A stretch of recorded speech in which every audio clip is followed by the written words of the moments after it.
The road to the twins had a way of narrowing the world until there was only wet leather, iron taste, and the river's breath. Rain clung to Robb Stark's eyelashes and ran in thin tracks down his cheek, cold as a whispered doubt. The banners behind him, gray direwolf, trout, merman, tree, and raven, hung heavy and darkened, their colors drowned into one bruised smear by the weather. Hooves chewed the track into churned clay, and the air smelled of trampled grass and old smoke from villages that had already learned what it meant when lions marched. Catelyn Stark rode close enough to hear the quiet cadence of Robb Stark's breathing, steady on purpose. He had grown into command the way a blade grew into a hand, by being needed, by being used. Yet she could still see the boy in the set of his mouth when he looked at the distant towers. The twins rose from the river like a clenched fist, two keeps facing one another across the green fork, joined by a bridge as long and thin as a promise. Edmure Tully kept glancing between the towers and the company behind as if he expected the sky itself to laugh. His grin was a shield he did not know he carried. "It will be done," he said, too brightly, the words lost in the rain. "I will wed Rosalind Frey, and Lord Walder Frey will forgive, and we will have the crossing." Robb Stark's eyes remained forward. "We will have what we can hold," he answered, voice mild, and that mildness made it sharper. He did not speak like a boy anymore, Catelyn thought. He spoke like a king who had paid in blood for every mile of road. Gray wind slipped ahead and vanished between black tree trunks, a shadow among shadows. When he returned, his hackles were up and his lips peeled back from his teeth, not in hunger but in warning. He paced along the column's flank with restless energy, ears pivoting, nose lifting toward the river's damp wind. "The direwolf smells Frey," John Umber rumbled behind them, laughing without mirth. "Smells craven, more like." Catelyn Stark did not smile. Guest right was older than any keep, older than the Seven and the old gods, older than the pride of houses that thought stone would outlast law. Bread and salt beneath a roof meant something. It had to mean something, or the world became a wilderness where every table was a battlefield. Robb Stark raised one gloved hand and the column slowed. The sound changed as they drew nearer. Not the river now, but the faint clatter of a portcullis chain, the bark of orders, the creak of wet rope on wood. Frey men waited at the bridge gate, spears upright, red and blue banners snapping like wounds against the gray sky. Their faces were hidden under helms, but Catelyn felt their eyes all the same, measuring, weighing, counting. A man in Frey colors rode out under the gate with two others, careful as a rat from a hole. He reined in before Robb Stark and bowed, rainwater streaming from the rim of his helm. "My lord, your grace," he corrected himself, and the correction came late. Enough to sting. "Lord Walder Frey welcomes you to the twins. He asks that you enter with your honored guests and your household, and that your men take the yard in good order." Robb Stark's gaze did not flicker. "My men will enter in good order," he said. "They will also leave in good order." The Frey rider hesitated. Catelyn Stark saw it, just a breath too long, a glance toward the gate as if seeking permission. Then he bowed again. "As you say, your grace." Gray wind's low growl threaded through the rain like a drawn wire. Robb Stark leaned down and touched the direwolf's wet fur between the ears, a steadying gesture that was half comfort, half command. The direwolf's eyes never left the gate. Catelyn Stark looked up at the bridge and thought of the old songs where men were welcomed in and never seen again. She forced herself to remember the feel of bread on her tongue, the roughness of salt between her fingers. Law was not faith alone. It was practice. It was insistence. As the first riders moved under the gate, the twins swallowed them one by one, and Catelyn Stark felt the world narrow further still, until there was only stone ahead and water below and the fragile, terrible idea that a roof could be trusted. Heat hit them first, a wall of it. Smoke and bodies and tallow candles trying to pretend the world outside was not winter's edge. The great hall of the twins was long and low-ceilinged. Its rafters hung with dried herbs and faded pennants. Torches cracked and hissed where rainwater still clung to cloaks. The smell of roasted meat might have been comforting anywhere else. Here it felt like bait. Walder Frey sat above them as if the hall were a pond and he the pale, fat fish that owned it. He was smaller than Catelyn Stark remembered, but the years had sharpened him into something meaner. His eyes were the worst of him, bright and old and amused by suffering the way a child was amused by ants. "So," Walder Frey said, voice thin as a knife, "the young wolf comes crawling back, and he brings my lady Catelyn Stark to watch." Robb Stark stepped forward, boots leaving wet prints on the rushes. He did not bow deeply, he did not plead, but he did lower his head, just enough to show he understood what had been broken. "Lord Walder Frey," he said, "I have wronged you." A ripple went through the Frey benches. Snickers smothered into sleeves, the shifting of men who wanted to see humiliation with their own eyes. Walder Frey lifted his cup. "Wronged me?" he repeated, tasting the words. "Aye, that's one way to say it. Took my bridge, took my men, took my bread and salt, and then tossed my daughter aside like a crust too hard to chew. And now you want what? Forgiveness? The crossing? My blessing?" Edmure Tully moved, eager to speak, but Catelyn Stark caught his sleeve. She could feel his pulse, quick and foolish. He wanted to fix this with charm, with smiles. Charm did not mend broken vows. Robb Stark held Walder Frey's gaze. "I want peace between us," he said. "I want the Freys and the North and the Riverlands to stand together against the Iron Throne." Walder Frey's laughter was a dry rattle. "The Iron Throne," he said, as if it were a faraway story. "You want me to bleed for a king who breaks his oaths." "Edmure Tully will wed Rosalind Frey," Robb Stark said, calm as a blade on a table. "Before the Seven, before your house, before mine. The match you asked for, the match you were promised in place of what I could not give." Walder Frey's mouth worked. He licked a thin lip. His eyes slid to Edmure Tully, and Catelyn Stark saw calculation there. How much the trout was worth, how much insult could be squeezed from a man who needed a bridge. "And what do I get?" Walder Frey said. "For letting you cross my bridge again. A fat lord and a shy girl. A wedding feast. A night of bedding. And then you ride off to be butchered by lions. How does that profit House Frey?" "It profits you to stand on the right side of history," Robb Stark said. That drew another laugh, louder from the Frey benches. Walder Frey's eyes gleamed. "History," he wheezed. "My father taught me history. You know what history says, Your Grace? History says a man with a bridge can wait. Minkon, eat to him, kings come to him, and beg." Catelyn Stark stepped forward before Edmure Tully could stumble into the trap of anger. "My lord," she said, voice even, "bread and salt will be shared. The laws of gods and men will be honored. Let this be mended." Walder Frey's eyes slid to her, and for a moment something like spite flared there, intimate and poisonous. "You speak of honor," he said, "and you have a husband's bones in the ground and a son's head on a spike. How did honor serve you, my lady?" Catelyn Stark's jaw tightened, but she did not break. "Honor is not a shield," she said. "It is a bond. It holds when shields fail."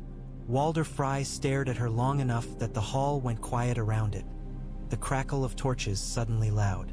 Then he spat, a small wet sound. "Very well," he said.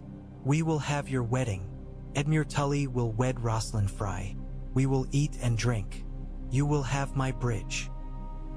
He leaned forward, the bones in his face sharp under waxy skin. "But if there is any insult," Walder Frey murmured, and the murmur carried, "any slight, any shadow of mockery, I will see you all drowned in my river like rats." Robb Stark did not blink. "There will be no insult," he said. Roose Bolton, seated among the honored, folded his hands and watched as if he were studying a wound. His eyes met Catelyn Stark's for half a breath. He gave her the smallest nod, polite, empty. A man listening for the moment a door opened. Catelyn Stark felt the hall's warmth fail to touch her skin. She thought of gray wind in the yard, of the bridge beneath their boots, of the old laws that were all that kept men from becoming beasts.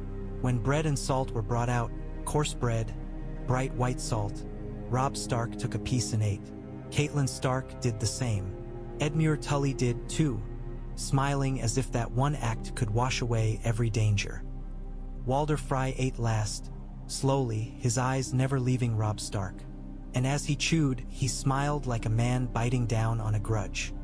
The sept within the twins was small, its stones sweating damp, its candles fighting a losing war against the smell of wet wool. Still, it was a holy place, and the holy places had their own kind of power, words repeated so many times they became a kind of iron. Edmure Tully stood before the altar in his best cloak, the trout embroidered bright against blue, and his face had the look of a man trying very hard not to appear afraid. Rosalind Frey was beside him, veiled and slight, her hands pale where they gripped the edge of her gown. When she looked up through the thin cloth, her eyes were enormous and too sad for a bride. Catelyn Stark watched them, and her chest tightened in a way she did not trust. A girl like that did not look like a victor. She looked like a pawn that knew she would be sacrificed. Robb Stark stood a pace behind Edmure Tully, the wolf fur cloak heavy on his shoulders, water still dripping from its hem despite the heat of so many bodies. His face was calm, but his right hand kept drifting toward the knife at his belt, as if it moved there on its own. Catelyn Stark had not told him to keep steel close. She had not needed to. He had learned caution in the camps, in the screams of wounded men, in the silence that followed a battle when the crows came. The words of the seven were spoken. Vows were offered, swallowed, repeated. Edmure Tully's voice shook on the first line and steadied on the second. Rosalind Frey's voice was barely a breath.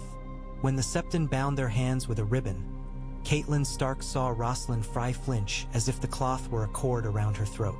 Behind them, Brynden Tully moved like a man who had fought too many wars to believe in weddings. The Blackfish's eyes were everywhere. On the Frey men lining the walls, on the doors, on the windows too high for a man to climb through but not too high for an arrow. He carried no sword in the sept out of respect, only a dagger, and his fingers flexed around its hilt under his cloak. "Do you see it?" he murmured to Catelyn Stark when the vows reached their slow middle. He did not look at her when he spoke, only at the gathered Freys. "They've doubled their men." Catelyn Stark's gaze slid where his did. It was true. Frey soldiers stood at the back in polished helms as if expecting trouble. Others leaned with false ease, hands near hilts. Too many for a wedding, unless the wedding were only the surface of something else. "They fear insult," Catelyn Stark whispered, though she did not believe it. Brynden Tully's mouth twisted. "They fear nothing," he said. "They're waiting." Catelyn Stark's eyes found Roose Bolton again. He stood near the side, a pale figure in pale leathers, as if color offended him. He watched Robb Stark with a stillness that did not fit celebration. Once, his lips parted, as if he might speak. Then they closed again. A man swallowing a thought. At the end, when Edmure Tully kissed Rosalind Frey through her veil and the sept erupted in polite applaus. "Se, Walder Frey laughed loudest." His laugh had no joy in it. It was triumph sharpened into sound. "Now," Walder Frey said, voice carrying, "we feast, and after the feast, we see if my Rosalind Frey is truly wed." A ripple of crude amusement went through the Frey benches. Edmure Tully flushed. Rosalind Frey's eyes flicked toward Catelyn Stark, and in them was a pleading so brief it could have been imagined. Catelyn Stark wanted to reach for her, to tell her she was safe now. But safety was a word that belonged to summer. Here, under the twins' damp stones and hungry stares, it felt like a lie. As they filed out, Robb Stark's fingers brushed Catelyn Stark's sleeve. "Mother," he said softly, not as a king but as a son. "What is it?" she asked. His eyes went past her to the Frey men. "We leave as soon as Edmure Tully is bedded," he said. "No lingering. No more toasts than we must endure." Catelyn Stark nodded. "I will see to it," she said, and hoped her voice sounded steadier than she felt. Behind them, the sept candles flickered as a gust found its way through a crack in the stone, and for a moment every flame bent in the same direction, as if pointing toward the feast hall like a warning finger. The feast began with noise, as feasts always did, chairs scraping, men shouting greetings across tables. the clatter of cups and platters. The Freys had hung fresh banners for the occasion. Red and blue so bright, they felt like mockery in a hall stained by damp and grudges. The tables were laden beyond necessity, as if excess could disguise intention. Boar glazed with honey, swans dressed in their own feathers, eels in vinegar, wheels of cheese sweating in the heat. Walder Frey sat above them, his daughters and granddaughters arranged like ornaments to either side, and he watched the hall as a spider watched a trembling web. He raised his cup. "To the king in the north," he called, and the words were correct, but the tone was wrong, sweet as poisoned fruit. Robb Stark lifted his own cup and drank. Catelyn Stark did the same. The wine was red and sharp and tasted faintly of spices. Or perhaps that was only what fear did to the tongue. Edmure Tully was placed at the Frey table, hemmed in by Frey brothers and cousins who leaned in to clap his back and feed him jokes. Rosalind Frey sat beside him, veil lifted now, and her face was pale as milk. She smiled when Edmure Tully looked at her, but the smile never reached her eyes. Catelyn Stark took her place near Robb Stark, watching the hall the way she had watched battlefields, looking for the small movements that meant a charge was coming.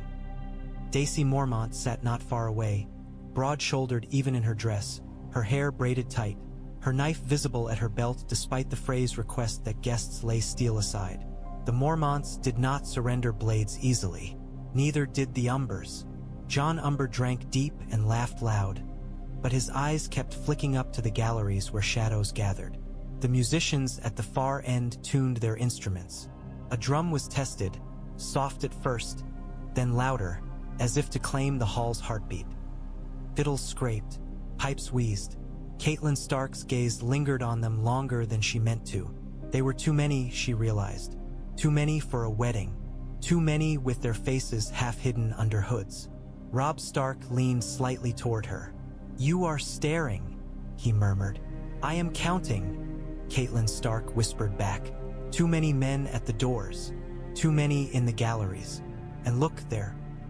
She tilted her chin toward an alcove where a cluster of Frey soldiers stood with their backs to the wall, pretending to laugh. Robb Stark's eyes tracked, narrow and quick. He said. At the high table, Walder Frey began his speech. It was long and cruel in the way old men could be when they had been wronged and had survived long enough to make their wrong into a weapon. He spoke of oaths and broken promises, of daughters slighted, of bridges paid for in blood. He spoke of gratitude that sounded like scorn. "Yet here we are," Walder Frey finished, spreading thin hands. "Here we are, making amends as good folk should. House Frey forgives. House Frey forgets. House Frey welcomes. Tage." The hall roared with forced cheer. Walder Frey drank, and wine dribbled down his chin like blood. He wiped it away with the back of his hand. Catelyn Stark leaned toward Brynden Tully, who had taken a seat where he could see the doors. "When Edmure Tully is taken to bed, we leave," she murmured. Brynden Tully's eyes never left the hall. "I'll have men ready," he said. "But I don't like this." "Neither do I," Catelyn Stark admitted. Roose Bolton sat a few places down, his cup untouched, his expression mild. He had always been a quiet man, but tonight his quiet felt like a held breath. When Robb Stark's gaze met his, Roose Bolton gave a small, respectful nod and looked away. The first course came, then the second. Meat and bread, ale and wine. Laughter rose and fell like waves against stone. And beneath it, in the spaces between sounds, Catelyn Stark thought she heard another noise, distant and wrong. Metal shifting against metal, the whispered slide of something being readied. The musicians began a tune, light and quick, and for a moment the hall relaxed. Men banged cups on tables. A Frey girl danced in the center, her skirt spinning. Jon Umber shouted a crude compliment and earned a slap from a nearby woman. Even Edmure Tully seemed to loosen, his cheeks flushed with drink and attention. Then the music faltered. One fiddle stopped, another scraped a sour note. Catelyn Stark saw the change in Walder Frey first. The way his eyes sharpened, the way his shoulders tightened as if he were bracing for a blow. She followed his gaze to the musicians. One of them lifted a hand, not to play, but to signal. Catelyn Stark's throat went dry. "Robb Stark," she whispered, so low only he could hear. "Do not drink any more." Robb Stark set his cup down without argument. In the corner of the hall, a Frey servant bumped into a northern man and apologized too quickly. At the back, a door that had been open was quietly pushed shut. Catelyn Stark's heart began to hammer, not from surprise but from recognition. She had felt this before, at the edge of battles when the world paused for half a heartbeat before breaking. Across the hall, the musicians lifted their instruments again. And this time, the first notes they played were slow, heavy, unmistakable. Catelyn Stark forced her way toward Robb Stark, toward the shattered space that might become an exit.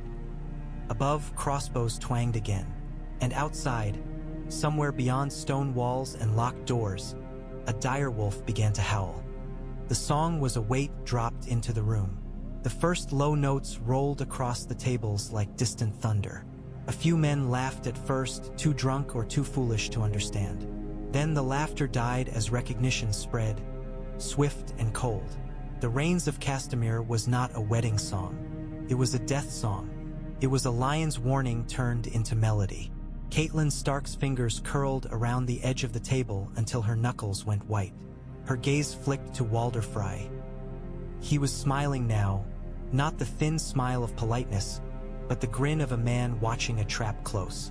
"Robb Stark," she breathed. Robb Stark was already moving, half rising, his eyes darting to the galleries. He was fast, faster than many would have expected from a king weighted by cloak and crown and duty. His hand found his knife. Across the hall, Daisy Mormont shoved her chair back with a scrape that cut through the music.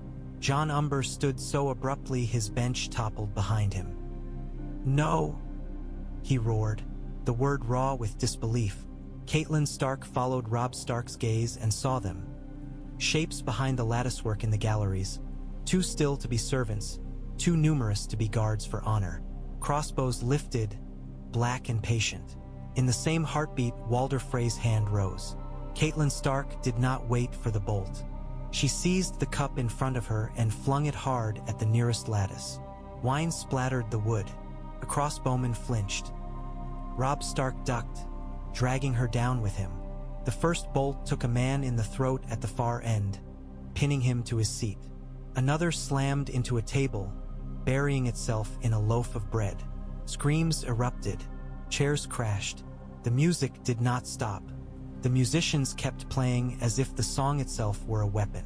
"Steal!" Robb Stark shouted, voice cutting through panic. "Steal!"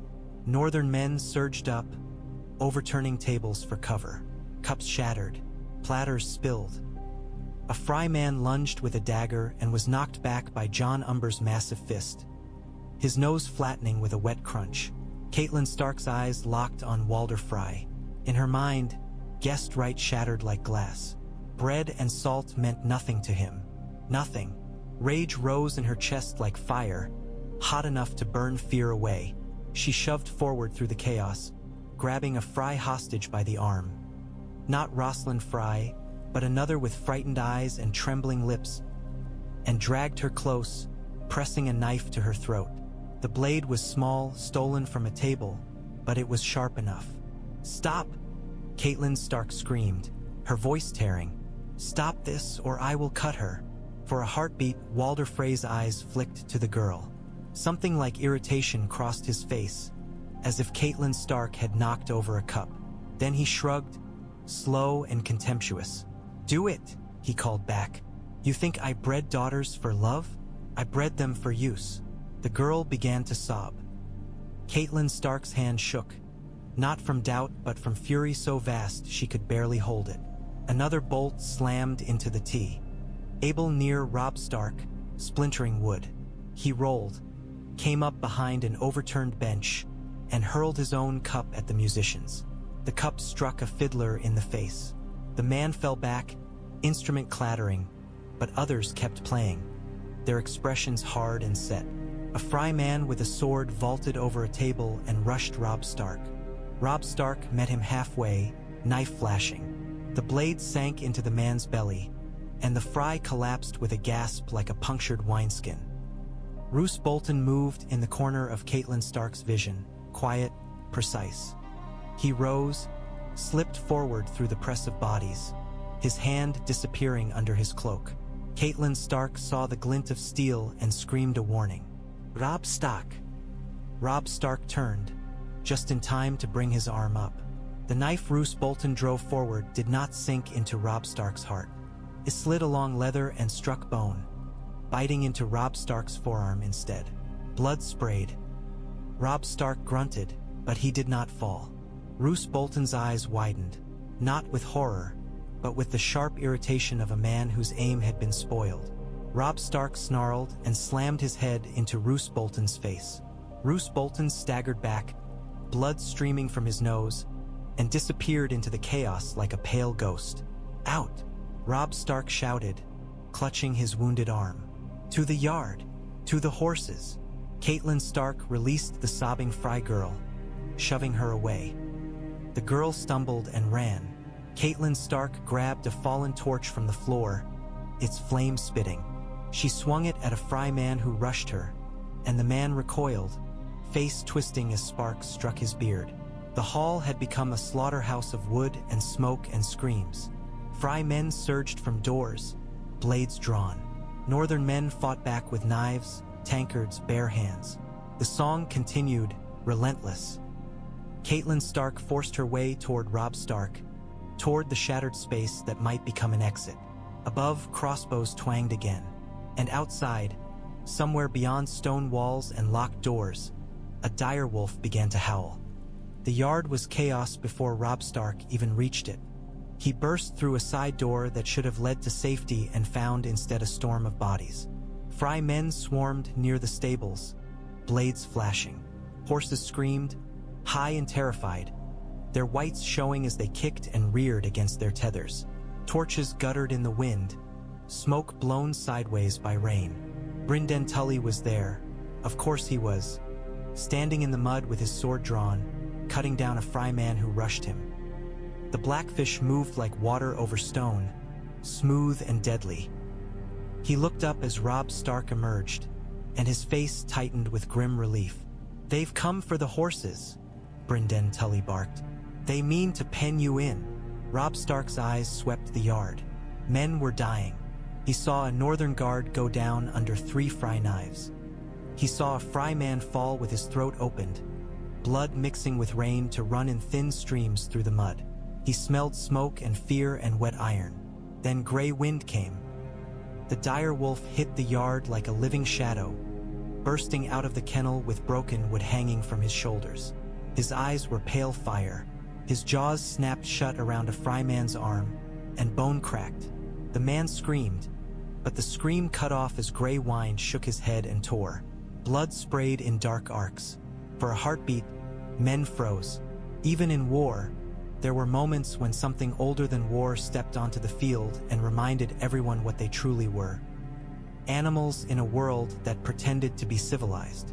Gray Wind did not pretend. He lunged again, slamming into another Frey soldier, driving him into the mud. Teeth sank into a throat. The man's hands fluttered, then fell still. A Frey archer on the bridge tower shouted and loosed an arrow. It struck Gray Wind in the flank. The direwolf snarled, twisting, but did not slow. He bounded toward the tower, eyes fixed on the source of pain, and the archer's face went white. "Robb Stark." Catelyn Stark's voice cut through him, sharp with terror and command. She was at his shoulder, rain plastering her hair to her face, her eyes wild but clear. "Do not lose yourself to this." Robb Stark's jaw clenched. He wanted to run to Gray Wind, to fight beside him, to tear the Freys apart with his own hands. Catelyn Stark could see it, the wolf in him, but kings could not afford to be only wolves. "Brynden Tully," Robb Stark said, voice hard. "Get Edmure Tully out. Get him to a horse." "I've men on it," Brynden Tully snapped, then slashed at another attacker. Jon Umber burst through the door behind them, roaring like an avalanche. He swung a broken bench leg and smashed it into a Frey man's face. Teeth flew. The man dropped, choking. Bridge, John Umber bellowed. We take the bridge and kill every Frey bastard that breathes. We do not have time, Robb Stark said, dragging John Umber by the arm when the great man would have charged. We live first, then we return. A shout rose near the stables. Edmure Tully stumbled. Into the yard, half-dressed, cloak thrown over his shoulders, his face a mask of confusion and horror. Behind him, Rosalind Frey ran, barefoot in mud, veil gone, hair streaming. She clutched Edmure Tully's sleeve with both hands as if he were the only solid thing left in the world. Edmure Tully, Catelyn Stark cried. Here. Edmure Tully turned toward her, eyes wide. They, he stammered, as if words could not keep up with the world. They said it was a jest. There are no jests with crossbows, Brynden Tully snarled, shoving a horse toward him. Mount! Edmure Tully hesitated, staring at Rosalind Frey. Rosalind Frey. Rosalind Frey's lips parted. Her voice was small, swallowed by rain. Go, she whispered. Please. Catelyn Stark watched her and felt something twist inside her. This girl had known, or had feared, or had been told nothing and learned too late. In any case, she stood in the mud of her father's yard with tears on her face, and she was not the enemy in that moment. Arrows hissed from above, striking mud and flesh. A northern horse screamed as a shaft punched into its neck. It reared, dragging its handler down into the mire. Move! Robb Stark shouted. Now! Grey Wind's howl rose again, closer, furious. Catelyn Stark glanced toward the tower and saw the direwolf leaping, claws scraping stone, snapping at a retreating archer. Another arrow struck Grey Wind, this one glancing off his shoulder. The direwolf hit the ground, shook, and lunged again. Grey Wind, Robb Stark called, the name tearing from him like a prayer. The direwolf turned his head, blood on his muzzle, and for half a heartbeat their eyes met. King and wolf, boy and beast. Then Grey Wind bounded toward Robb Stark, weaving through bodies, and slammed into his side, pressing close as if to anchor him. Robb Stark's hand found Grey Wind's wet fur. Good, he whispered, voice breaking. Good. Catelyn Stark's breath caught. A direwolf answering in the middle of slaughter.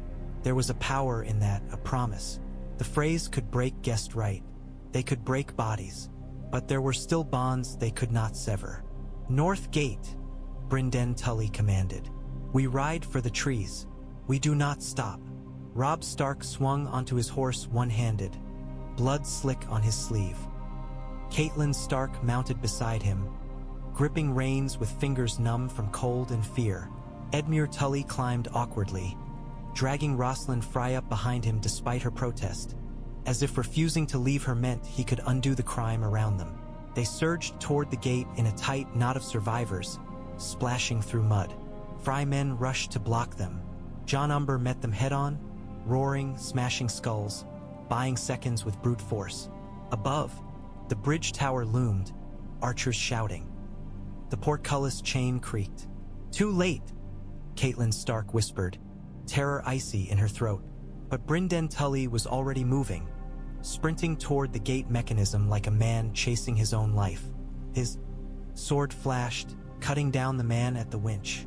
The portcullis shuddered, stopped, hung halfway. Go! Brynden Tully roared. Robb Stark drove his horse forward, Grey Wind racing alongside, and the survivors burst through the half-raised gate into the rain-dark world beyond, leaving the twins behind them, stone and betrayal and the sound of a song still echoing in their ears. The woods swallowed them, and with the woods came a different kind of darkness. Rain drummed on leaves overhead, muffling hooves, turning the world into a narrow tunnel of wet branches and churning earth. Torches flared behind them, distant at first, then closer as Frey riders spilled from the gate with shouts sharp enough to cut through the storm. Faster! Brynden Tully snapped, voice hoarse. Do not let them split us. Robb Stark leaned low over his horse's neck, urging speed with his heels. Pain pulsed in his wounded arm, each heartbeat sending fire up to his shoulder. He bit down hard and forced himself to breathe. Kings did not faint in flight. Kings did not die in the mud because someone else had decided honor was a joke. Catelyn Stark rode beside him, her cloak plastered to her back, hair whipping her face. She could hear her own breath, ragged. She could hear Edmure Tully behind, cursing and pleading with his horse at once. Rosalind Freys' soft sobs lost beneath the rain. Gray wind ran with them, a dark blur, arrows jutting from his fur like cruel ornaments. The direwolf did not slow. He did not whine. He ran as if he were dragging all of them away from the edge of a cliff. John Umber, bleeding from a gash above his eye, threw back his head and laughed. A harsh, broken sound.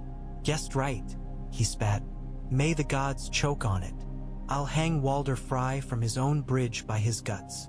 "Later," Robb Stark said, the word a command and a promise. "Later." A Frey arrow hissed past and struck a tree, quivering. Another skimmed a rider's shoulder. The man cried out but kept his seat. They broke through a stand of birches and burst into a narrow clearing where the ground dipped toward the river. The green fork gleamed through the rain like a blade. For a heartbeat, Catelyn Stark's mind flashed the image of the bridge, stone, gates, archers.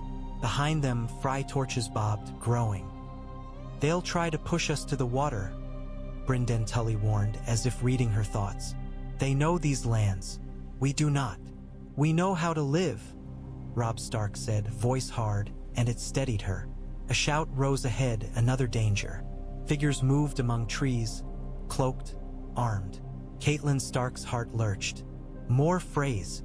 But as they drew closer, the figures lifted hands in a different signal, and one voice called out, rough and northern, "Your Grace." A knot of Stark outriders emerged, mud-spattered, eyes wide.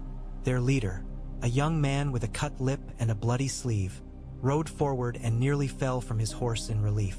"We heard screaming," he said. "We saw flames. We, Frey betrayal," Robb Stark said. The words tasted like iron. "They broke guessed right. They tried to kill us all." The outrider's face twisted with rage. "Bastards," he breathed. "How many?" Brynden Tully demanded. 30, the outrider said quickly. "Maybe more scattered in the woods. We were camped a mile out. We rode when we heard." "You'll ride again," Robb Stark said. "You'll take the fastest men. You'll go to every camp we have left and tell them what happened. Not rumors. Truth. Walder Frey is an oathbreaker. House Frey has turned assassin. Any man who still thinks this is a wedding gone wrong will learn otherwise."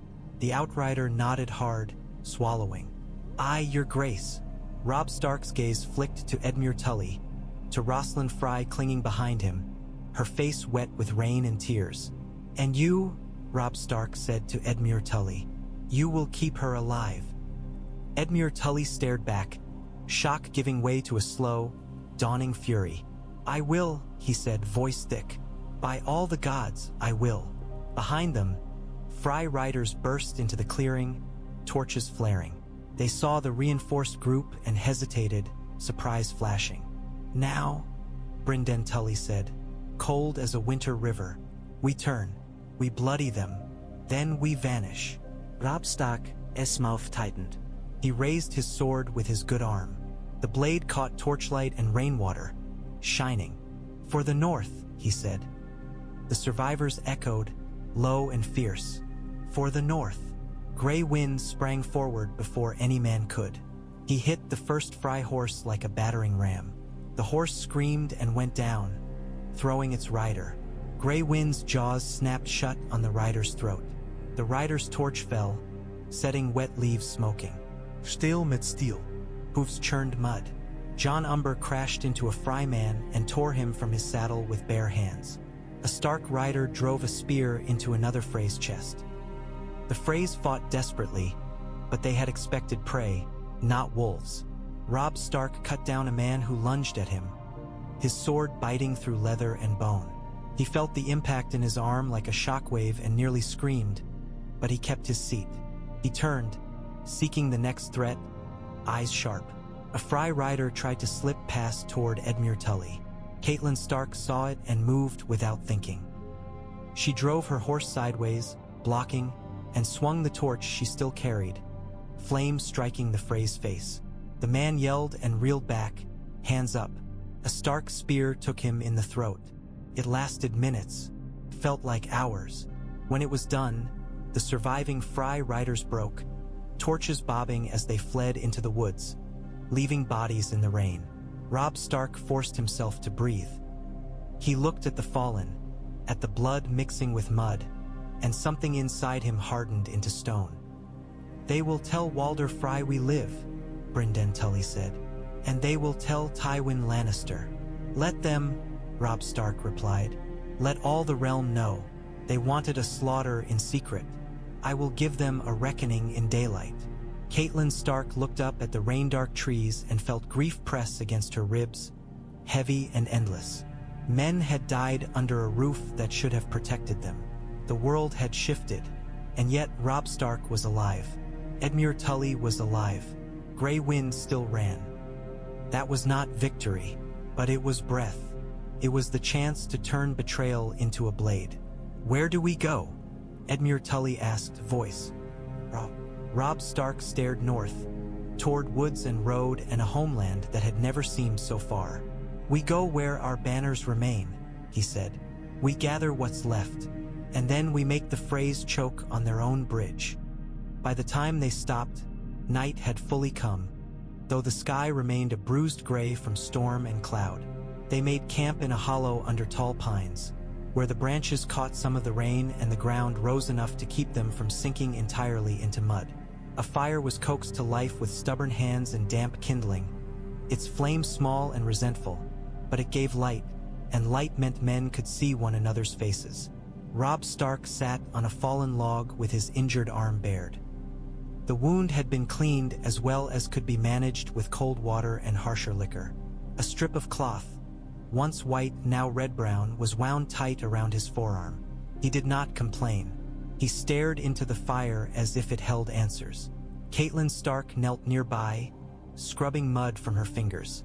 Her hands shook when she stopped moving. She had held a knife to a girl's throat. She had watched men die under a roof that should have kept them safe. She had ridden through darkness with death at their heels. Now, in the brief stillness, her body tried to remember how to be afraid. Brynden Tully laid a map on a flat stone and held it down with a dagger. "Here," he said, tapping a point with the tip. "We're southeast of the Twins, maybe 2 miles if the gods are kind and our guess is right. The Freys will seal the bridge.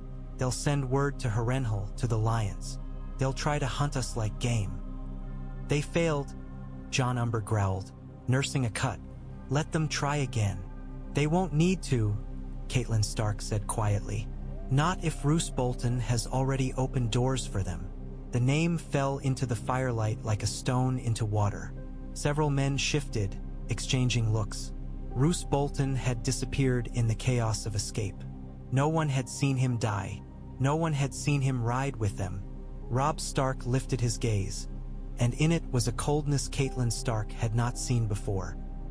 "He tried," Robb Stark said. "He tried to kill me." A murmur rose, angry and disbelieving all at once. "He missed," Jon Umber snarled, as if that were an insult greater than the attempt. "Or he was stopped," Catelyn Stark said, remembering the way Robb Stark's arm had come up, the way her scream had turned him in time. "Either way, the truth is the same. Roose Bolton is not ours." Brynden Tully's mouth tightened. "Then we must move as if we have enemies behind and ahead," he said. "Because we do." Edmure Tully sat hunched beside the fire, Rosalind Frey wrapped in a cloak at his side. She stared at the flames with hollow eyes, as if she expected them to form into the face of her father and accuse her. Edmure Tully kept one hand on her shoulder, not gentle, but steady, like a man holding onto the last piece of decency left in the world. "I should have seen," Edmure Tully whispered, voice thick. "I should have." "You should have been allowed to trust bread and salt," Catelyn Stark said, sharper than she meant, then softer because she saw his face crumple. "This is not your shame." "I Stark you," Trider approached, dragging a body by the ankles. The corpse was a Frey messenger, throat cut. A broken seal lay near his hand, wax smeared. The outrider dropped the body with a dull thud. "We caught him trying to slip away," he said. "He had a message." Robb Stark's eyes narrowed. "To whom?" "Didn't say," the outrider replied. "But he had this." He held up a small rolled parchment, damp at the edges. Brynden Tully took it and read quickly, lips moving. His expression hardened. "Harrenhal," he said, "to Roose Bolton." A sound escaped John Umber that was almost a laugh, almost a sob. "So it's true," he said. Robb Stark stared at the parchment as if he could burn it with his gaze. "Then we cannot go to any camp that might already be compromised," he said. "We choose who we trust. We choose who hears first." Catelyn Stark's mind moved fast, despite exhaustion. "The River Lords," she said. "They must know. Not whispers. Proof." Walder Frey broke guest right. "If the Riverlands do not rise against it, then no law remains." "And the North," Robb Stark said. "My lords will ride when they know. Even those who doubted will ride when they hear this." Brynden Tully nodded. "We send ravens," he said, "to Riverrun if it holds, to every bannerman with a rookery, to the Eyrie." At that, Catelyn Stark looked up sharply. "The Eyrie," she repeated. Brynden Tully met her gaze. "Honor matters in the Vale," he said. "More than coin, more than sense sometimes. If they hear guest right was broken, if they hear a king was attacked under bread and salt, they will care," Catelyn Stark said. And the words came out like a prayer she had not known she still believed. Robb Stark's face was drawn, but his eyes were alive with fierce purpose. "Peter Baelish," he said, the name spoken like a curse. "He sits close to my sister. He whispers into Vale ears." "Not all Vale ears are his," Catelyn Stark said. She thought of Yohn Royce, proud and stubborn. She thought of old banners and mountain stone. She thought of her own blood, her sister, her father's honor, the promises she had believed in as a girl. "Send to Yohn Royce," she said. "Send to the Lord's declarant, to any who still remember what oaths mean." Brynden Tully's eyebrows rose. "You have names." Catelyn Stark nodded once. "I have hope," she said. "And hope is a weapon when you've been robbed of everything else." Robb Stark looked at her for a long moment, and she saw the boy again in the flicker of firelight. Frightened, furious, determined not to break. Then he nodded. "Do it," he said. A raven cage sat open nearby, the bird inside fluttering, restless. Its black eyes were bright in the firelight, reflecting flame like a living coal. A small thing, a fragile thing, yet it could carry the truth farther than any sword tonight. Catelyn Stark watched the raven and felt something settle in her chest. Not peace, but direction. They would not die in silence. They would not let the Freys bury this betrayal under so. NGS and smoke. The realm would know. The gods would know. And if the Vale still had any honor left in it, the mountains would answer. The raven fought the rain for a heartbeat, wings beating hard, then found the wind and rose. Catelyn Stark watched it go until it became a black speck against a heavy sky. She felt as if she had thrown a piece of her own heart after it, fragile and furious, into a world that had proven itself faithless. The letter Brynden Tully had sealed was heavy with truth. Walder Frey's treachery, the attack beneath bread and salt, the attempted murder of Robb Stark, the hint of Roose Bolton's knife. It was not poetry. It was accusation. It was a challenge. Behind her, Robb Stark stood very still. His face was pale, lips pressed into a line. The wound in his arm seeped through the cloth in slow, stubborn red. He did not seem to notice. "They will call it lies," John Umber muttered. "They will say we were drunk and brawled and Frey men defended their lord." "They can say what they like," Brynden Tully answered. "There will be bodies in the hall, broken tables, bolts in wood and flesh. They cannot hide it all, and they cannot silence every tongue." "Tywin Lannister will try," Robb Stark said. His voice was quiet, but it carried, and men leaned in. He will send coin and promises. He will offer pardons. He will whisper that a broken vow is nothing compared to a broken king. Catelyn Stark turned to face him. In the firelight, Robb Stark's eyes looked older than they had this morning. "Then we must be louder," she said. Robb Stark's mouth tightened into something like a smile, sharp and grim. "Aye," he said, "we will be louder." Edmure Tully stood, stiffly, and walked a few steps away from Rosalind Frey. He stared into the dark trees as if he could see the twins through them, see his wedding hall turned into a butcher's floor.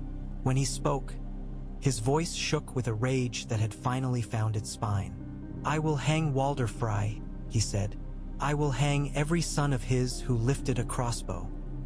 Rosalind Frey flinched at her father's name, but she did not contradict him. She only pulled her cloak tighter and stared at the fire as if trying to burn her own past away. Brynden Tully folded the empty map and tucked it under his cloak. "We move before dawn," he said. "We do not give them time to gather. We find the camps that are ours, the men who did not eat fry bread tonight, and we ride hard. If Roose Bolton is loose, we treat every road as an enemy." "Can we trust any river road?" a captain asked. "We trust what we can see," Brynden Tully replied, "and we trust our knives." Grey Wind lifted his head at the sound of voices, ears pricked. His eyes were pale and watchful, and the arrows in his fur looked like cruel thorns. Catelyn Stark reached out, slowly, and touched his neck. The direwolf did not flinch. His fur was wet, and beneath it she could feel the heat of his life. "Good," she whispered, not sure if she spoke to the direwolf or to the gods. Robb Stark stepped closer, his good hand resting briefly on Grey Wind's head. The direwolf's eyes softened for a heartbeat, then hardened again, alert. He was no pet. He was a promise of what Robb Stark had been called since boyhood, the young wolf, and tonight, the name felt less like a boast and more like a warning to those who thought wolves could be trapped. Catelyn Stark lifted her face to the rain. It slid down her cheeks like tears she refused to give. She thought of Winterfell burned and taken. She thought of sons lost. She thought of a world where laws were the only thin line between man and monster. Walder Frey had crossed that line. Roose Bolton had tried to drag them after him. Tywin Lannister would pretend the line did not exist at all. But the Raven was gone now, cutting through storm toward the mountains, toward the Vale, toward stone towers and proud lords who still spoke of honor as if it were real. If the Vale answered, it would not be because Robb Stark begged. It would be because the realm had been reminded brutally that without oaths and guest right, no one was safe. Not even those behind high walls and mountain passes. Catelyn Stark's hands clenched. "Let the Vale come," she whispered, and meant it as both invitation and challenge. "Let them see what happens when law is murdered." Robb Stark's voice came soft behind her, as if he had heard. "They will," he said, "or they will be next." Stone held cold the way old men held grudges. Quietly, for a very long time. In the Vale, the storm was different. Rain became sleet, sleet became thin, sharp snow that melted on cloaks and left dark stains on wool.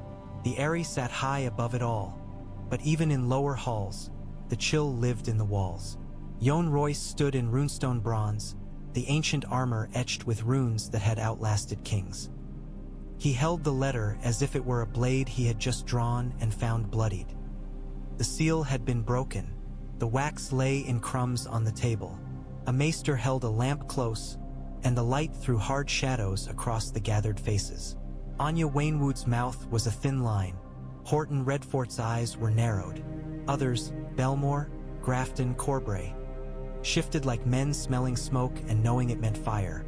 "Guessed right?" Jon Royce said, voice low, and the words sounded like a curse in his throat. He looked up from the parchment. Walder Frey attacked Robb Stark under his roof. "A claim," someone murmured, cautious. "A truth," Jon Royce snapped, the bronze in his voice ringing. "Look at the hand. Look at the seal. This is Brynden Tully's word. And Catelyn Stark's." His gauntlet finger tapped the parchment. "There will be blood on those stones. There will be witnesses.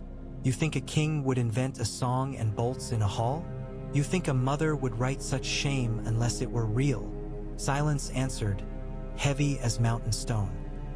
Peter Baelish stood near the back, hands folded, face composed.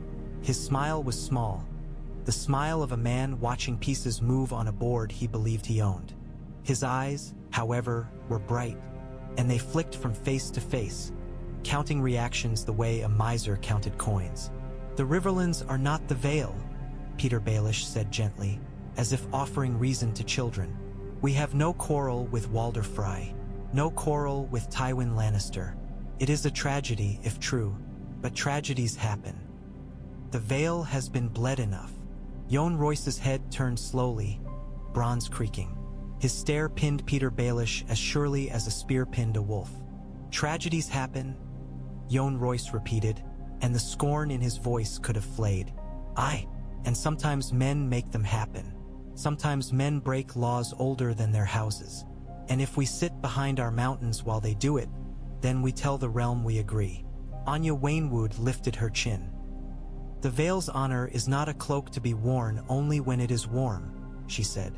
Horton Redfort nodded once. If guest right can be broken in the Riverlands, he said, it can be broken anywhere. Peter Baelish's smile did not falter, but something tightened at the corner of his eyes. Honor is a lovely word, he said softly.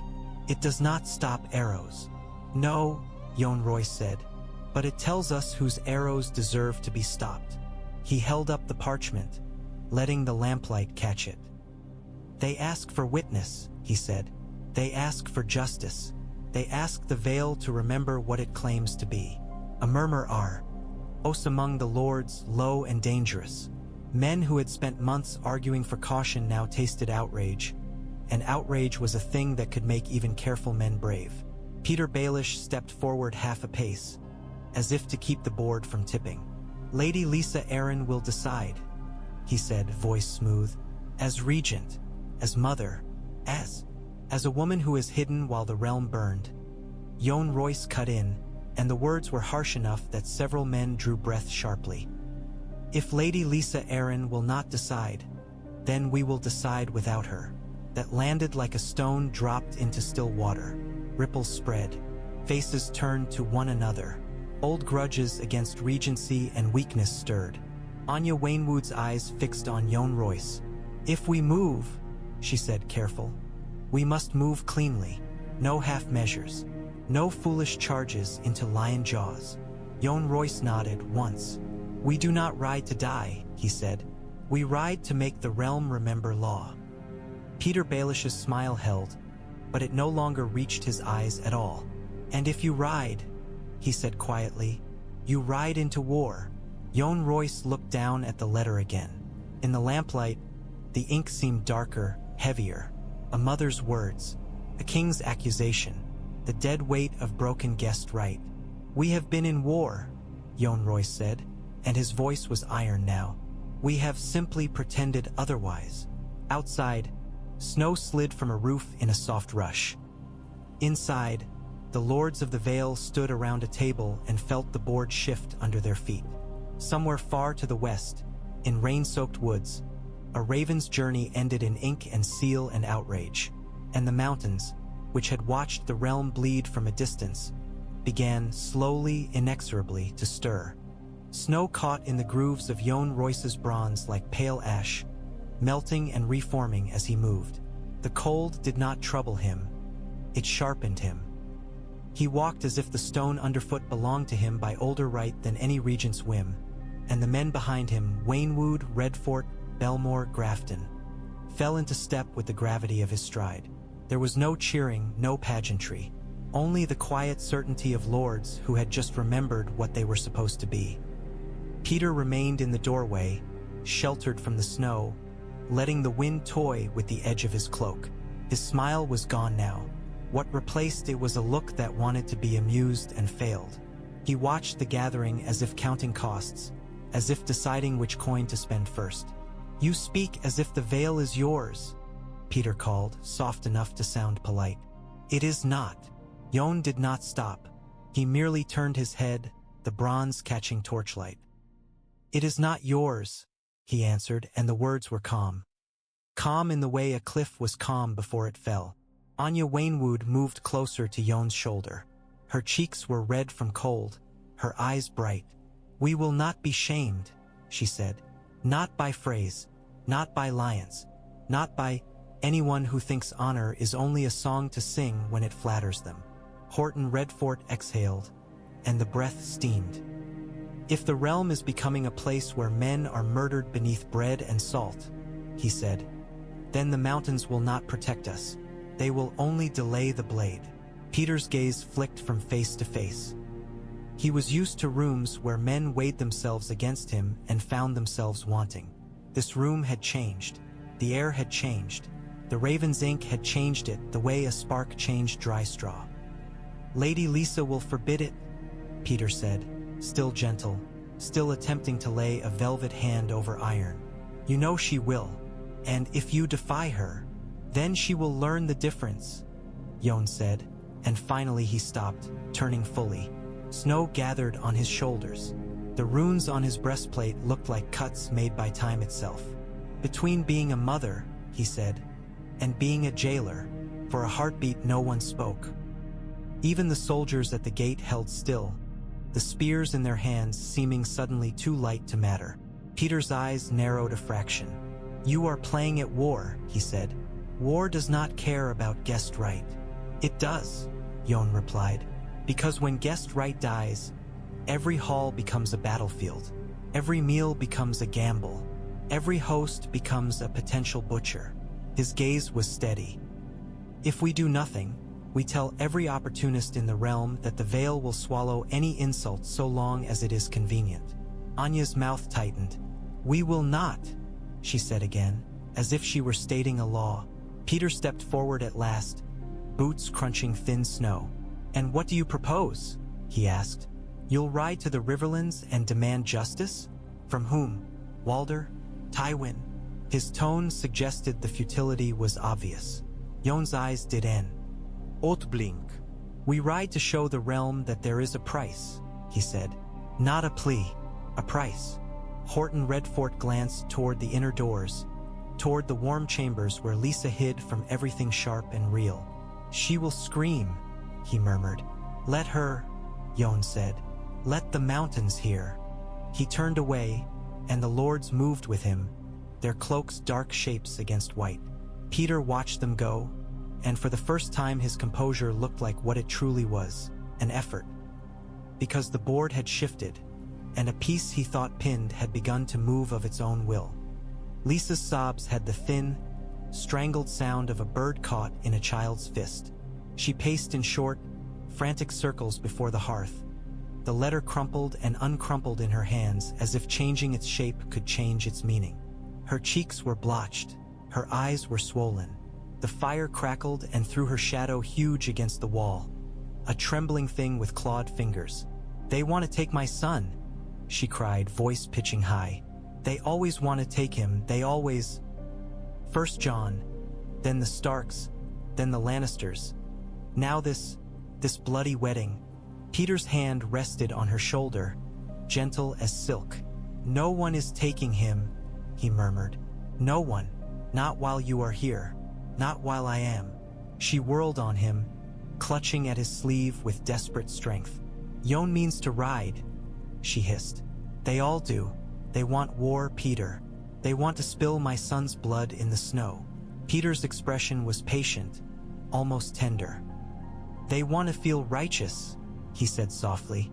"They want to feel useful. They forget the Vale has already suffered. They forget the mountain passes are not just walls, they are safety." Lisa shook her head hard enough that tears flew. "I will forbid it," she said. "I will. I am Lady of the Vale. I am." "You are," Peter agreed, and the agreement was a net that tightened without her noticing. "And you will speak, and they will listen." He tilted his head, eyes narrowing slightly. "But you must be careful how you speak. If you lash at them, they will harden. If you plead, they will smell weakness." "Weakness?" Lisa spat as if the word burned. "I have been strong. I have kept us safe. Peter's smile was small. "You have," he said, "and you will continue to." His thumb stroked the edge of her shoulder, soothing. "Let me speak to them. Let me smooth it. Let me give them something that feels like action without being action." Lisa clung to him. "Promise," she whispered. "Promise they won't go." Peter's eyes flicked, briefly, toward the doorway.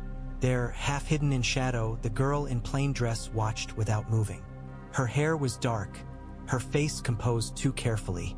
She did not look like someone who belonged in these chambers, and yet she stood with the quiet posture of someone used to danger. Her eyes, gray, observant, took in every word. Peter's voice did not change. "I promise," he said to Lisa, and his hand tightened just slightly. Behind the doorframe, the girl's fingers curled against the stone. She had heard promises like that before. Promises made with soft voices and sharp intentions. Lisa sagged in relief, pressing her forehead against Peter's chest. "I can't lose him," she whispered. "I can't." "You won't?" Peter murmured, gaze still on the doorway, as if he could see through the stone to the mines beyond it. "Not if we're clever." The girl behind the door drew a slow breath, careful not to make a sound. "Clever. Always clever." Clever was how cages were built without bars. She watched Peter's hand slide from Lisa's shoulder to her neck, possessive in its tenderness, and she understood with cold clarity that the Vale's honor and the North's blood were only pieces to him. Pieces to be moved, traded, sacrificed. Outside, somewhere in the corridors, distant voices rose. Lords calling, boots on stone, the quiet thunder of a house waking. Lisa lifted her head, wiping her face with the back of her hand. "Bring them," she said suddenly, voice cracking. "Bring them to me. I will tell them." Peter kissed her brow like a blessing. "Yes," he said, and the word was gentle. "Yes, my lady." The girl behind the door retreated into shadow as footsteps approached, heart steady, mind racing. Snow was falling on the Vale, and something else was falling with it. Illusions, one by one, like brittle leaves. Morning at the Twins smelled of smoke and sour wine and shame that could not be washed out of stone. The hall that had been dressed for wedding joy was a ruin now. Benches lay overturned. Platters had been trampled into the rushes, mixing grease with mud and blood. Broken instruments were scattered like bones. Splintered fiddle wood, snapped strings, a drum skin torn clean through. The torches burned low, their light weak in the vast space, as if even flame were reluctant to witness what had been done here. Walder sat on his chair above it all, wrapped in furs, eyes red-rimmed with sleepless rage. He gripped a cup so tight his fingers trembled. Not fear, never fear, not in him, but fury at being denied the clean ending he had paid for. "They lived?" he rasped, voice cracking like old parchment. "They lived." Frey men moved below, dragging bodies away, their boots leaving dark tracks through the rushes. Some of the corpses wore gray. Some wore blue. Too many wore red and blue as well, Walder's own, killed in the confusion, killed by the very wolves they had meant to slaughter in a pen. Roose stood near the dais, still as a post. His nose was bandaged, the cloth stained.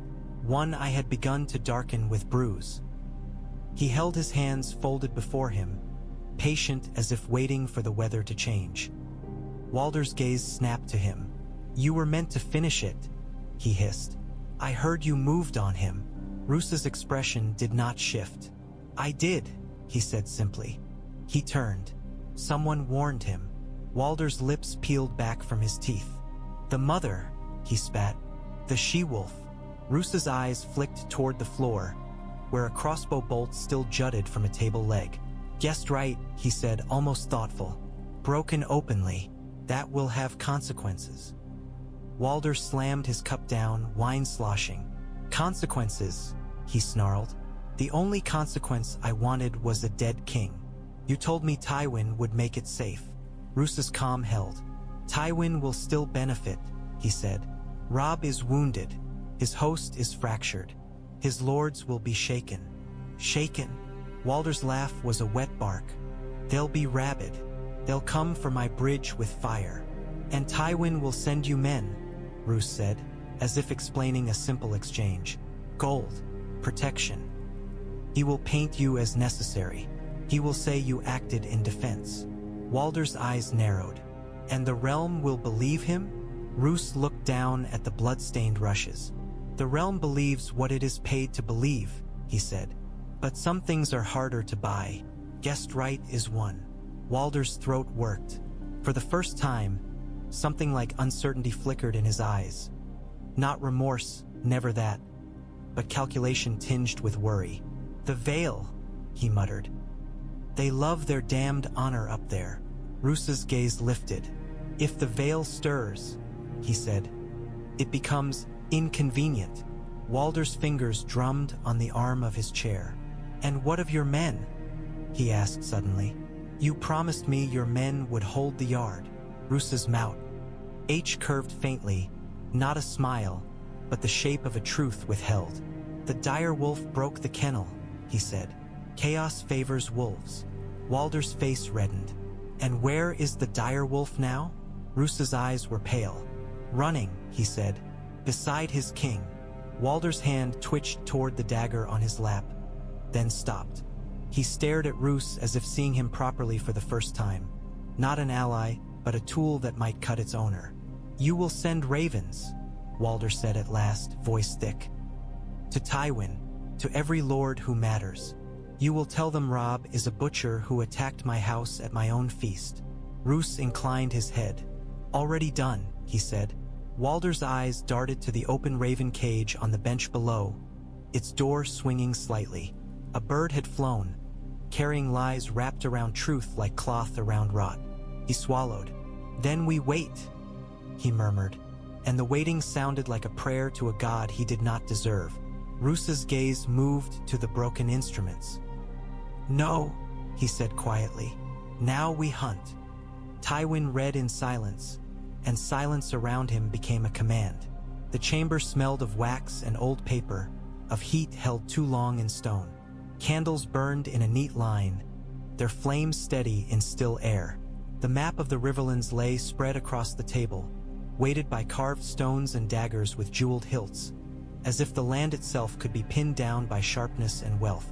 The letter in Tywin's hand was damp at the edges, raven carried through weather. The ink had bled in places, but the meaning remained painfully clear. "The king lives," Kevin said at last, voice cautious. Tywin's fingers tightened minutely on the parchment. "He does," he replied. His tone did not change, but the room felt colder for it. He set the letter down and tapped it once with his ring, a small sound, as if he were judging its worth. Pycelle cleared his throat, the sound nervous. It is most unfortunate," he began. Tywin's eyes lifted to Pycelle with mild disinterest. Pycelle's words died on his tongue. "The Freys have made a spectacle of it," Kevin continued. "They broke their own roof to do it." "They broke more than that," Tywin said. He stared at the map, not at the letter now, as if the land could tell him how to reshape the mistake into advantage. "They broke a law that many men pretend is sacred. Pretending is useful. It gives them something to cling to. When that is stripped away, they become unpredictable." Kevin's mouth tightened. "The River Lords will rage." "They already rage," Tywin replied. "Rage can be fed, can be directed. It can also be exhausted." He moved a stone on the map with one finger, sliding it from the twins toward Harrenhal. "Robb's host is scattered. He will gather what he can. He will be tempted to strike in anger. And we will be waiting," Kevin said. Tywin's eyes flicked toward a dagger on the map. "Not with noise," he said. "With patience." Pycelle fidgeted, hands trembling. "My lord, the faith, will do what it always does," Tywin said, and there was the faintest curl of contempt. "It will condemn loudly and accept gold quietly." Kevin leaned closer. "What of the Vale?" he asked. "There are whispers that the lords declare it." Tywin's gaze sharpened. "The Vale has been a closed fist," he said. "If that fist opens, it complicates everything." He paused, then spoke as if reciting an unpleasant truth. Peter will try to keep it closed. Kevin nodded. And if he cannot? Tywin's finger traced the river on the map. Slow. Then we make the Riverlands too dangerous for any honorable intervention, he said.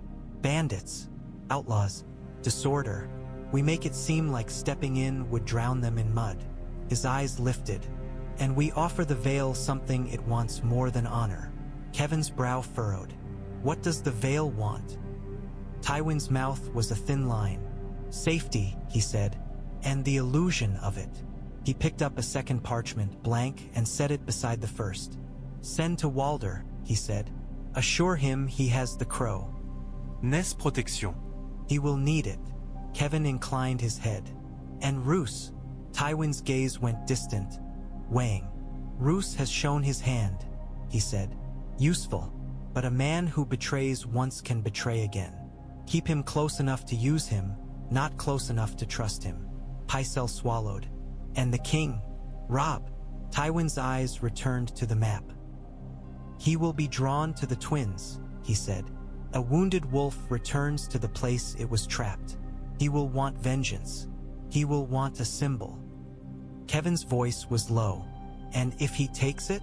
Tywin's hand hovered over the twins on the map, then stopped. He won't, he said. Not without help he does not have. He paused, as if tasting the words before letting them go. Unless the Vale rides, he added.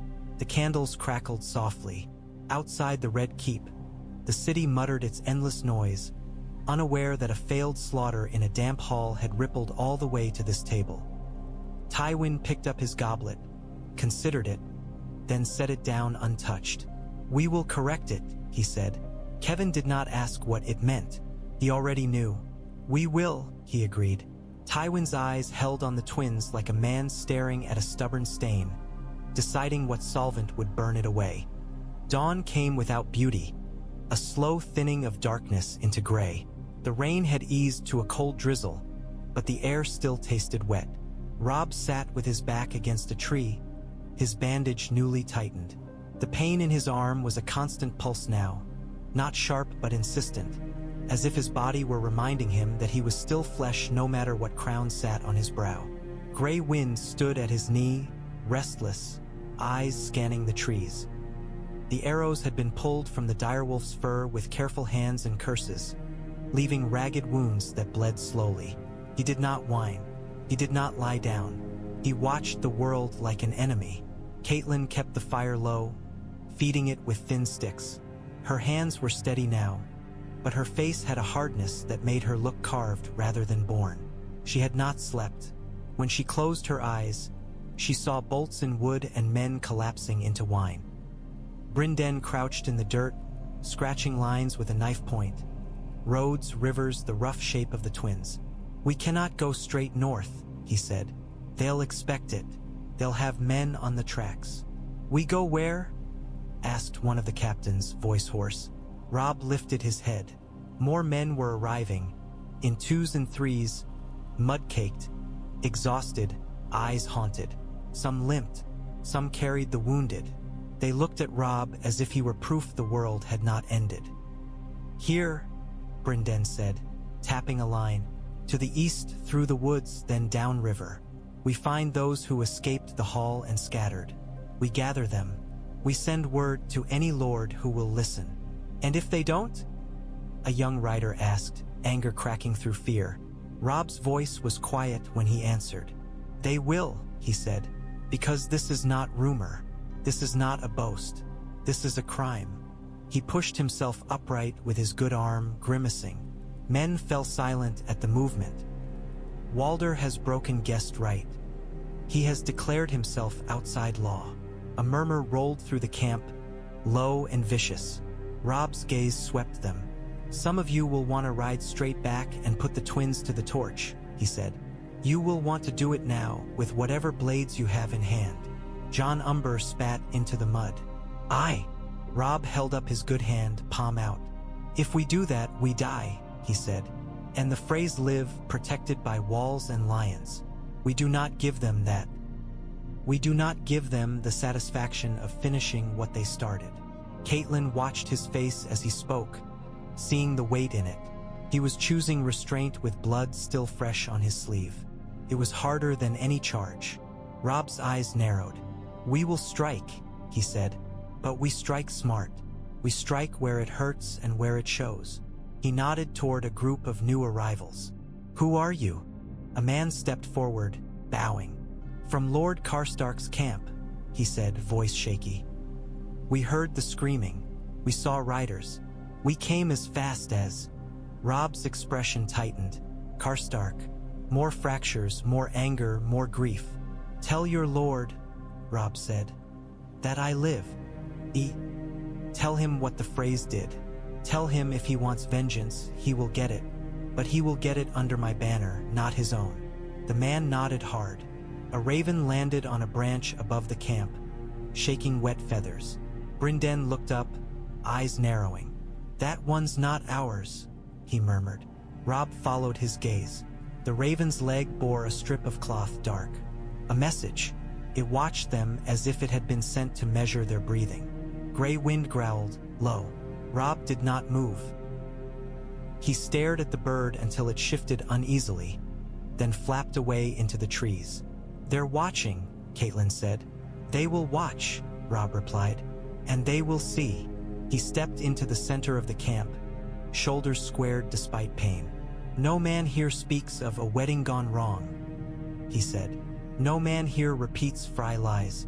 From this day, the twins are not a crossing. They are a stain." He paused, letting the words settle. "We will make the realm remember what guest right means," Robb said. "And we will make every house that thinks to follow the Freys path understand what it costs." Men lifted weapons, swords, axes, spears, even knives taken from kitchens. The sound was not loud, but it was fierce, like embers catching. Catelyn felt her throat tighten. For the first time since the music began, she believed, truly believed, that they might turn this horror into something else. Not justice. Justice was a word too clean, but consequence. The Riverlands had always been a place where war washed through like floodwater. Unpredictable, relentless, leaving rot in its wake. But this was different. This was not an army trampling crops or burning barns because it had to eat. This was outrage moving from mouth to mouth, from hall to hovel, quick as fire in dry grass. In a village not far from the Green Fork, a Frey banner lay in the mud, its colors smeared brown. The small folk stared at it as if it were a dead thing.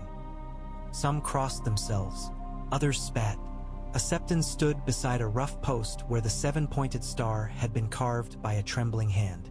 He lifted his voice, thin but urgent. "Bread and salt," he cried, "are sacred. The gods see, even when lords pretend they do not." A man in worn mail, no lord, only a captain, held up a broken crossbow he had found in a ditch. "They shot men at table," he told the gathered villagers. "Shot them while they ate. That is not war. That is butchery." The villagers murmured, eyes wide. They had known fear. They had known hunger. But there were still lines they believed existed, because without those lines, living became only waiting to be slaughtered. A hooded rider passed through the village at dusk, cloak soaked. He did not stop long. He spoke quietly to the captain, handed him a strip of parchment, and rode on. When the captain unfolded it, his face tightened, and he gathered his men with a grimness that made them straighten. "What is it?" someone asked. "Orders," the captain said. "From the wolf." The word spread like a spell. The wolf lived. The wolf had been betrayed. The wolf was calling. That same night, another village further south lit a pyre. They did not burn bodies. They burned a Frey tax ledger taken from a Reeves wagon, pages curling and blackening. The flames threw wild light on faces that looked suddenly harder. On the roads, Frey riders began to go missing. One day they rode out in small groups, laughing, expecting terrified peasants and easy coin. The next day only horses returned, lathered and riderless or not at all. In the woods, men whispered the name of the Brotherhood, as if outlaws might become judges. In halls, riverlords argued, voices rising. Some feared Tywin's wrath more than any oath. Others feared what would happen to their own roofs if they let this pass. At Riverrun, ravens arrived, ink heavy with accusation. The maester read them aloud in a stone chamber, and the room grew colder with every line. Men who had been cautious now slammed fists on tables. Men who had been pragmatic now spoke of honor as if it were a weapon they had forgotten they carried. "Walder has damned us all," one lord said. "Then we damn him back," another answered. The river itself seemed to carry the news, whispering it under bridges, past reeds, into every listening ear. Guest Right had been murdered, and the Riverlands, battered, exhausted, cynical, found in that murder something worth standing for again. Not because they re-noble, because they were tired of being prey. When the Vale moved, it did not move like a mob. It moved like a door opening, slow at first, heavy, then suddenly unstoppable. At the gates of the moon, the courtyard filled with steel and breath. Horses stamped, their nostrils flaring, steam rising from their coats in ghostly plumes. Knights tightened girths, checked straps, murmured to squires. The sound was a constant low metallic whisper. Mail shifting, plate creaking, buckles snapping shut. Banners lifted against the gray sky. The Falcon, proud and pale. Runed bronze, the colors of old houses that remembered being feared. Jon stood at the front, helm under his arm, his hair dusted with snow. His face was carved into determination. He did not shout. He did not need to. The men who gathered here were not children. They were lords and knights who had spent too long watching the world burn from behind mountain stone. Anya moved among them, cloak pulled tight. She spoke in low, firm tones, and men listened with a seriousness that made her seem taller than she was. "We ride to uphold law," she said to one cluster of knights. "Not to chase glory. We ride to show that the Vale does not hide when the world is dishonored." Above, on a balcony, Peter watched with hands folded, expression composed. He looked almost amused, as if this were a dance he had seen before. But his eyes were sharp, and they measured every banner, every knight, every whispered oath. Behind a window curtain, a silhouette trembled, Lisa, caught between terror and authority. She had tried to forbid it. She had screamed until her voice broke. She had threatened. She had pleaded. In the end, none of it had mattered. Not because she lacked title, but because title without respect was only noise. Peter had soothed her even then. He had kissed her tears and whispered that he would control it, that he would make their ride safe, that he would keep their son untouched by war. He would try. He always tried. But the courtyard was full of men who had decided, quietly, that a woman's fear could not be allowed to become the Vale's identity. Jon looked up at the balcony just once. His gaze met Peter's across distance and stone. There was no hatred in it, not openly. Only the cold recognition of a man seeing another man's hands on a thing he did not own. Peter inclined his head slightly, acknowledging the look with polite grace, as if to say, "Very well. Play your part." Jon turned away. A horn sounded low and steady. The gate began to lift.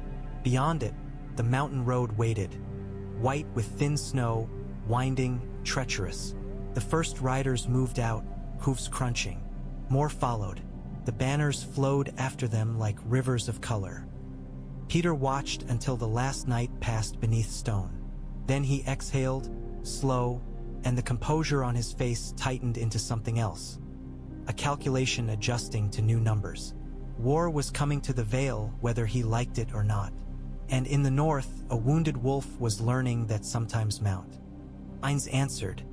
The mountain pass cut downward like a scar, and the Vale's riders followed it with disciplined patience. Snow fell in thin, needling flakes, stinging cheeks, settling briefly on steel before melting. The horses moved carefully, hoofs finding purchase where stone wanted to betray them. Torches flickered in the wind, their light reflected in the hard curves of helmets. A messenger rode among the column, hand pressed against his chest beneath his cloak, fingers curled around a small sealed letter.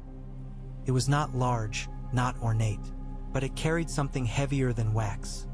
the first formal promise the Vale had made in years. He had been told what to say if he was stopped. He had been told what banners to show. He had been told, quietly, with grim looks, that if he fell into enemy hands, he was to tear the letter apart with his teeth before letting it be taken. Who would stop us? He had asked, too young to understand. His captain had looked down the pass, toward the bloody gate's stone teeth, and said only, "Men who fear what honor costs." As they descended, the world opened. The high shelter of peaks gave way to lower hills, then to the first signs of the wider realm. Distant smoke from hearths, dark lines of road, the suggestion of war's movement in scattered riders. At the bloody gate, they were met by men who looked up at them with a mixture of pride and apprehension. The gate had always been the Vale's promise to itself. No army would pass unless the Vale allowed it.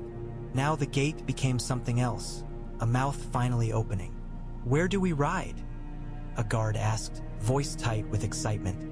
"Where the law was murdered," came the answer, and it sounded like a vow. Word traveled ahead of them faster than the horses could. By the time the column reached the lower roads, small folk were already whispering, already staring from doorways as the Falcon banners passed. Some bowed awkwardly. Some simply watched with wide eyes, as if they had forgotten that knights could ride for something other than coin. In a small inn near a crossroads, a girl with dark hair poured ale with steady hands. Her face was plain in the low light, her posture careful. She listened as men spoke in hushed voices of wolves and Freys and bolts in a feast hall. She did not join their talk. She did not need to. The knowledge sat inside her like a second heartbeat. When the knights passed by that inn, she watched through a crack in the door. For a moment she imagined the north. Snowfields, dark woods, a home she could not name aloud. She imagined her brother's face, the way it had looked in her memories before it was eaten by war. She pressed her fingers against the wood until they hurt, then let go. The Vale was riding. The realm was shifting, and somewhere beyond rivers and ruin, a king who should have died was still breathing. That meant the story was not finished yet. The first blood the Vale spilled was not ceremonial. It happened at dusk under a sky the color of bruised steel, where the road ran narrow between bare trees and mud that swallowed wheels. A Frey supply column moved with careless confidence. Wagons creaking, guards laughing, banners fluttering as if no one would dare strike them now that lions stood behind them. They did not see the knights until the lances were already leveled. The charge came out of mist like a sudden truth. Hoofs thundered. Steel flashed. The Falcon banners snapped hard. The Frey guards had time for one startled shout before the first impact shattered their line. A lance hit a man in the chest and snapped like dry wood, throwing both rider and victim backward. Another Frey toppled from his horse with a scream, boot caught in stirrup, dragged through mud until the scream became a choking gargle. Wagons lurched as horses panicked, one cart tilting, then overturning with a crash that spilled barrels and sacks into filth. "Down!" someone yelled, too late. Arrows flew. Frey men loosed them wildly. But the Vale knights rode through them, shields up, faces hidden behind visors. There was no rage in their movement, no frenzy, only efficiency, the kind of killing that came from training and certainty. In the middle of the chaos, a wagon's canvas was ripped aside, and men stumbled out. Gaunt, filthy, wrists still bound with rope. Northern men. Their eyes blinked against open air as if they had forgotten what freedom looked like. One of them fell to his knees in the mud, staring at the Falcon banner as if it were a miracle. "The Vale," he whispered, voice breaking. "The Vale is here." A knight dismounted and cut his ropes with a dagger. "Can you walk?" the knight demanded. The northerner swallowed. "I," he said, I can walk." A young Frey knight tried to run, tried to turn his horse and flee into the trees. He did not get far. 2 armored men rode him down, dragged him from the saddle, and pinned him in the mud with a knee on his spine. "Name," one of them barked. The Frey spat mud and blood. "You'll all hang," he snarled. "Tywin will." A gauntlet struck him across the mouth. "Name," the knight repeated, colder. The Freys' eyes darted, fear flickering now that his banners meant nothing. "I, sire," he choked, then swallowed. "I'm Merit's son." The knights exchanged a glance. Not important enough to ransom a kingdom, but important enough to matter. Important enough to prove something. The captain of the Vale Riders rode up, visor lifted just enough to show a hard mouth. He looked down at the bound Frey. "You will live," he said, and the promise sounded like a sentence. "You will be carried to the wolf, and you will speak of what your house did." The Frey's face went pale. "The wolf is dead," he whispered, as if trying to make it true. The captain's eyes were flat. "He is not," he said, "and you will see him," as the last Frey guards broke and fled into the dark. The rescued northerners gathered near the road, shivering.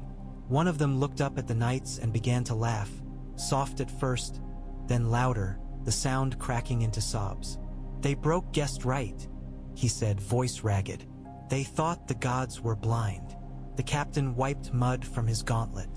"Then we will be the gods' eyes," he replied. And in the darkening Riverlands, word began to spread again. Faster now, carried not only by ravens but by hooves and steel. The Vale had chosen. They chose the sept because it was the only roof for miles that still smelled faintly of sacred things. Its walls were cracked, stone darkened by years of damp, but the seven-pointed star still hung above the broken altar, dulled by soot. Torches burned along the walls, their light reflecting off wet armor and making every shadow jump. Outside, the river whispered, relentless, as if it had been carrying this moment toward them all along. Robb stood near the altar, cloak drawn tight, his bandaged arm held close. He looked thinner than he had a week ago, not from hunger, from the narrowing of his world into necessity. His eyes were sharp, wolf-bright in the torchlight. Gray wind stood at his side, head high, wounds dark against his fur. The direwolf's gaze moved over the newcomers without fear. He did not growl. He simply watched as if deciding whether they belonged. The Vale envoys entered with measured steps. Their leader removed his helm, revealing a weathered face and eyes that had seen too many winters to be easily impressed.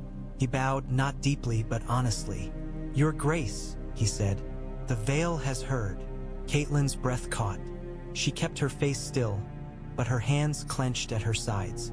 She had not realized how much she had needed to hear those words until they existed. Robb's gaze held on the man. "Heard what?" he asked, voice flat. The envoy's jaw tightened. "That guessed right was broken," he said. "That men were murdered at table. That the Freys tried to slaughter you like an animal." A low murmur rose from Robb's gathered captains. Anger, agreement, hunger. Brynden stood a pace behind, hand resting on his sword hilt, eyes narrowed in evaluation. He did not trust quickly. He had learned not to. The envoy gestured, and two knights hauled in a bound figure and shoved him to his knees in the mud-streaked stone. The prisoner's lip was split. His eyes darted wildly. He wore torn red and blue beneath a dirty cloak. "This is one of theirs," the envoy said, "taken on the road.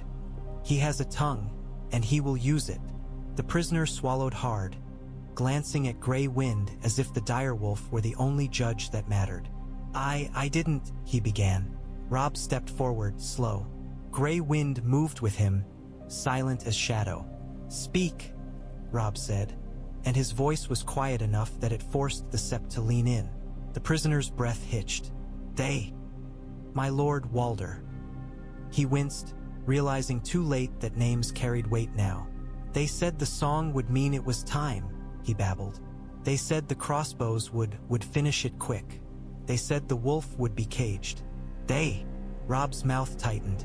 "Who paid them?" he asked.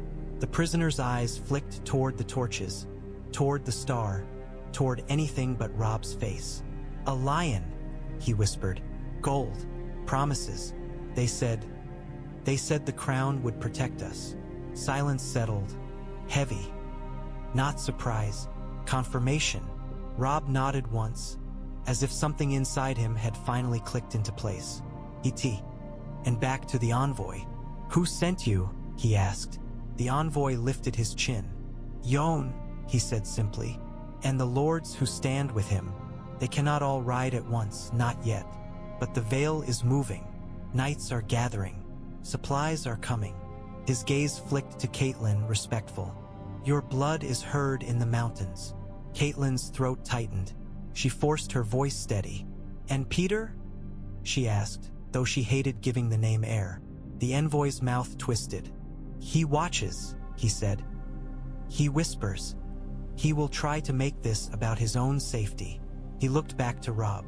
"But some things are bigger than whispers." Robb's eyes flicked to the banners hanging side by side.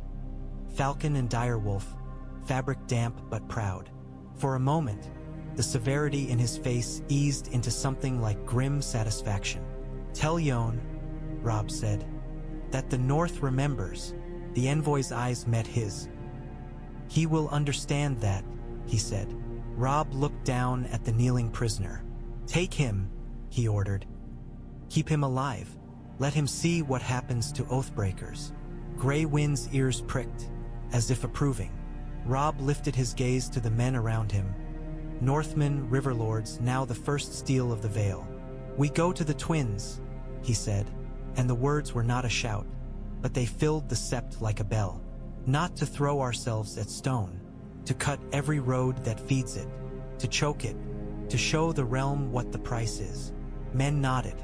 Swords were gripped tighter. In torchlight, faces looked carved from anger and purpose. Catelyn watched Robb, and something in her chest loosened. Only a fraction, only enough to breathe. The Freys had tried to end them in a hall with music and bolts. Instead, they had forged something sharper than vengeance. A coalition bound by outrage that could not be bought. Outside, the river continued its whispering. Inside, banners hung together, and the direwolf stood between them like a living vow.